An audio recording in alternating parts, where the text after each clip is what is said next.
Good evening, everyone, and thank you for joining us tonight at 6. I'm Haley Harmon, in tonight for Nancy Cox. Kevin Christopher has tonight off. We begin with an update to a developing story out of Texas, where a Lexington man is accused of starting a deadly shooting rampage in Austin. 29-year-old Charles Wilson Curry is charged with aggravated assault with a deadly weapon, and police are saying he could be connected with 6 shootings in total. Steve Gutierrez here with the latest developments. Steve? Hi there, Haley. Well, Curry grew up here in Lexington, actually went to Henry Clay High School, and some of his old classmates say that they were shocked when they heard this news today, adding that he came from a good background and later went to Vanderbilt University in Tennessee. Well, now that man sits in a Texas jail tonight, accused of being the gunman in that deadly shooting spree that began on Monday.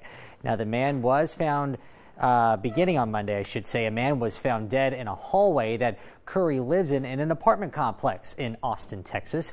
Well, then 2 days later, a series of 5 shootings lasting 4 hours resulted with 2 people being hit. Those 2 people are expected to survive. Police still trying to piece together if all of those shootings, all of them, we talked about, half a dozen, came from Curry. Neighbors over there say that they're certainly glad that this whole ordeal is over. I was thinking, thank goodness, because these last 2 days have been a little scary because there was a killer on the loose and we didn't know who killed them, and it was a brutal killing, so I was relieved. Now, Curry was arrested yesterday evening, 1 hour after the last shooting that took place in that spree. Now, Austin police held a press conference a little less than an hour ago, and they say it appears that he may have been driving and shooting at the very same time. Of course, we'll have more on the story tonight at 11. Back to you. Okay, Steve, thank you so much. Also developing tonight, the Bourbon County man already accused of hiding a woman's body has now been indicted for her murder. Michael Hutzel was arrested in January after investigators found 53-year-old Tina Johnson's body in the crawl space of a duplex where Hutzel lived. At the time, he was charged with abuse of a corpse and evidence tampering. But now a grand jury has indicted him for murder, being a persistent felony offender, and retaliating against a participant in a legal process. That charge is because investigators say he threatened a man who had talked to police about the case. He pleaded not guilty to the first set of charges. 9 fire departments were called to the scene of a fire at a recycling plant in southeastern Kentucky this morning, and in fact, they're still on the scene tonight.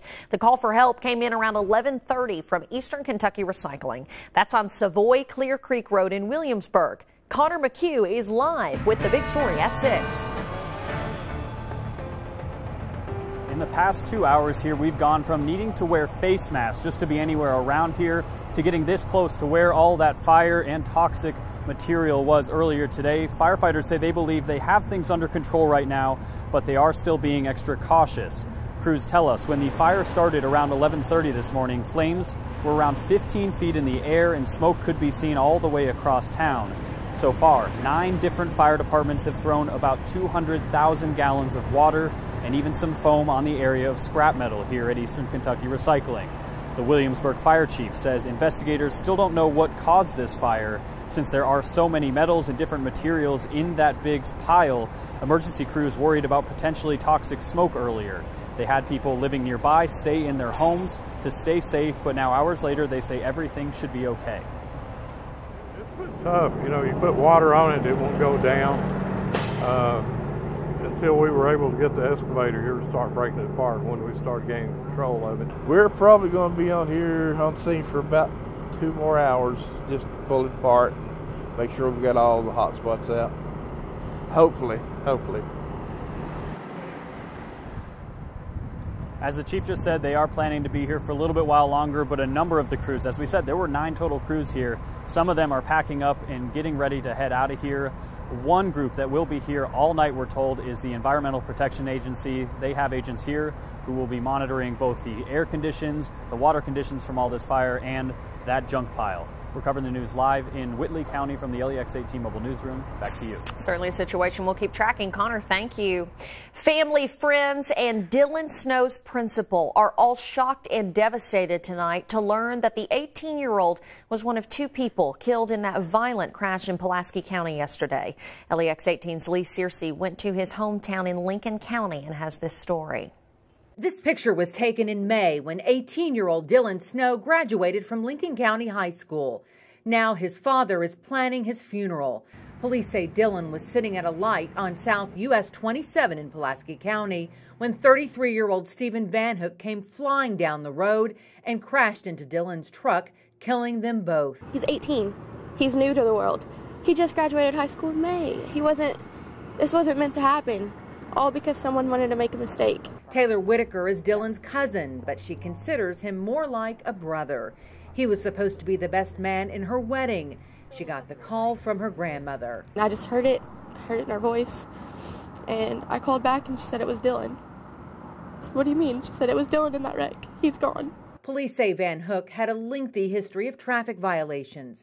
Whitaker tells me Dylan would want his family to forgive him. He would try to give him another chance and try to help him out. Dylan and his dad were regulars at the Shell Station restaurant in Kings Mountain. Michelle Mullins watched him grow up. You didn't ask for a kid that had manners like him. I mean, he was just special. A young man known for always trying to find the good in everyone. Covering the news in Lincoln County, Lee Searcy, LEX 18 News. Morris Hislop Funeral Home in Science Hill is handling Dylan's funeral arrangements.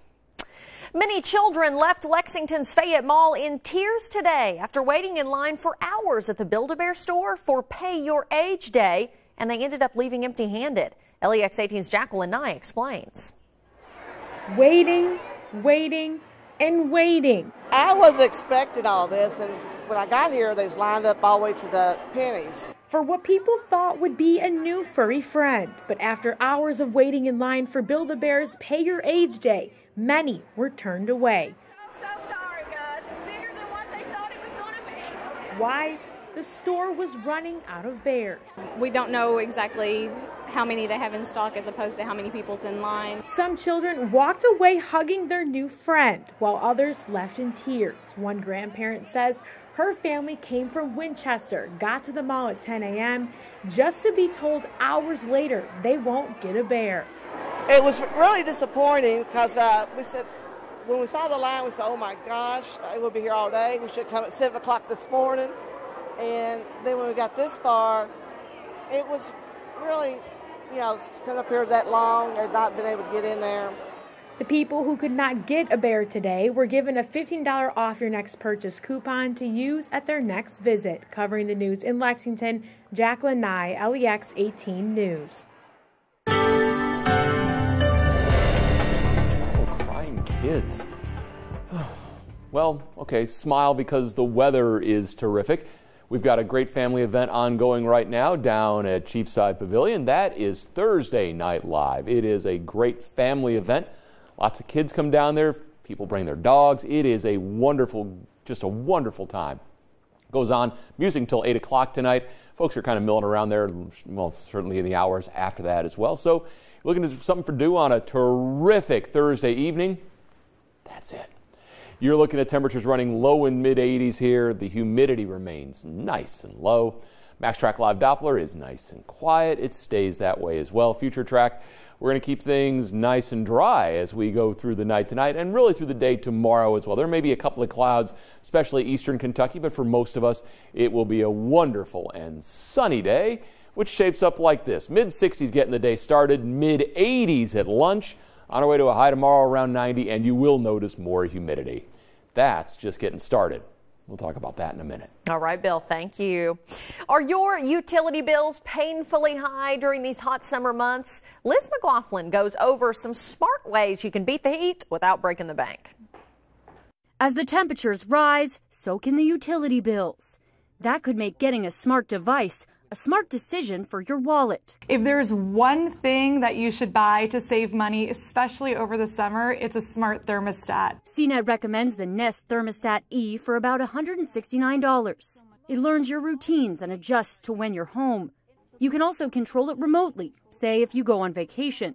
Another way to save money and cool down your house without using your HVAC system is with smart shades.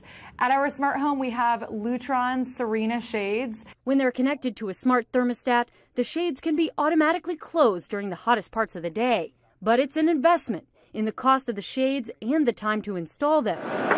If the water bill is also sky high, the Rachio Smart Sprinkler System can save up to 50% on watering costs.